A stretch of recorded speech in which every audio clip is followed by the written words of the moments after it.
Latihan intensif 2.1. Soalan nombor 11. Selesaikan setiap kesamaan kuadratik yang berikut. So, yang pertama A 2x kuasa 2. Okay. Macam mana kita nak selesaikan? Kuadratik.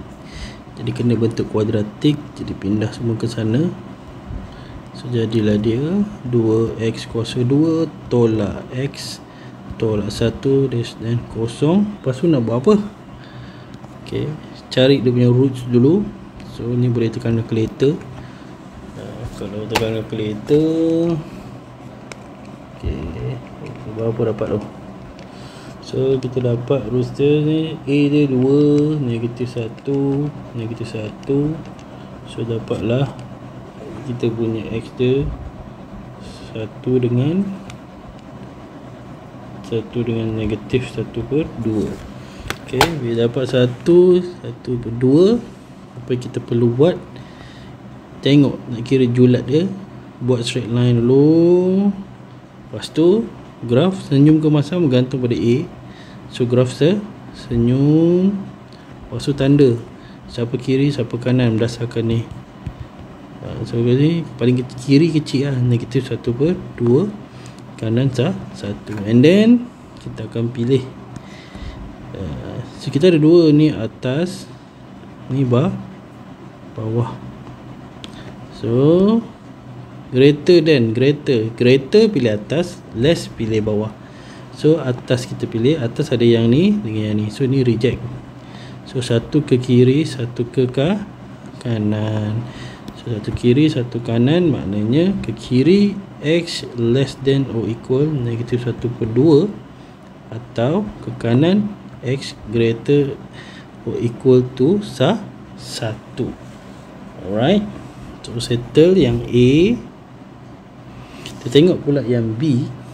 Jadi B sama dia x tolak 3 kuasa 2 less than or equal to 5 tolak x. Macam biasa, tapi ni kena kembangkan dulu lah. Jadi x kuasa 2 tolak 6x tambah 9, bawa ke kiri, tolak 5 tambah x less than or equal to 0. Dan jadi x square hutang 6 bayar 1 hutang 5x 9 tolak 5 positif 4 less than or equal to 0. Dan tekan calculator awak. ok, A 1, B negatif 5, C 4. So should be, ni akan dapat dia agak pelik sikit. Ke saya ada salah buat? Negatif 5x tambah 4. Saya kira ini. Oh betul lah, saya kira 7, 4. So awak akan dapat x awak ialah x ialah 4 dan 1. ok, ini sebab punca ni sebagai rujukan kita untuk buat graf. ok, so kita buat graf kita, straight line, graf senyum ke masam. So A kita positif 1, so senyum. Dan kita punya roots kita kiri yang kecil 1, kanan 4. Dan biasa saya kata dia atas atau bawah, bergantung kepada awak punya ni, less than. So persamaan ni less than 0. Less than kita ambil bawah. So ni reject, ambil yang bawah adalah mangkuk. Dengan mangkuk ni maknanya x berada di antara 1 dan 4. In between ya, dia berada di antara. So itulah julatnya untuk yang B. ok, kemudian yang C. Tulis dulu persamaan yang C. 1 tolak x kuasa 2 tambah 2x less than 17.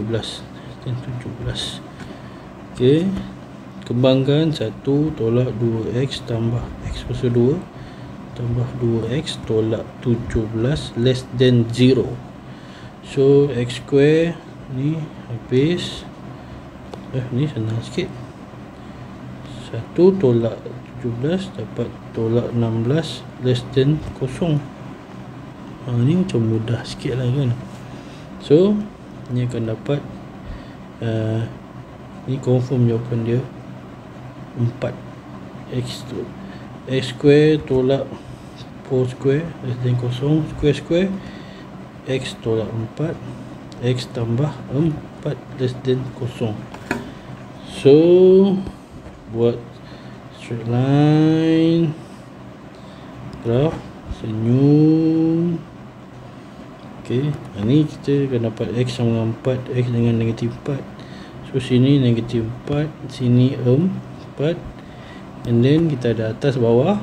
Kita nak atas ke bawah? Kita nak bawah. So ni reject bawah. So maknanya x berada di antara negatif 4 dan 4. Julat dia lah. Okay, so sorry, ni semua julat. Ni pun julat. Okay.